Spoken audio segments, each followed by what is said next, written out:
Bir odam mushuk tufayli do'zaxga tushdi deydilar payg'ambar alayhissalom. Uyda mushuk boqar edi. Uzoq safarga ketishdan oldin uyda qoldirib mushukni ustidan qulab ketdi. Na uyida uni yeyish uchun ovqat qoldirmadi, na uni ko'chaga o'zi ovqat topish uchun chiqarib qo'ymadi.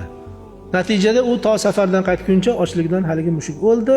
Shu mushukka qilgan muomalasi uchun Alloh taolo uni do'zaxga kirgizdi deydilar.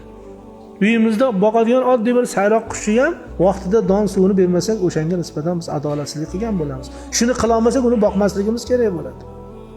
Olib kelib qo'ydim, o'lib qoldi desak, ertaga Xudoning oldida da'vo qiladi u. Chumchuq ham da'vo qiladi dedilar payg'ambar alayhisalom. Ey Rabbim, mana bu bandang meni nishon qilib, otib, o'yin qilib o'ldirdi. Na so'yib go'shimni yemadi, foydalanmadi. Na qo'yib yubormadi, otib meni o'ldirdi. Menga haqimni olib bergin deb chumchuq da'vo qiladi dedilar payg'ambar alayhisalom.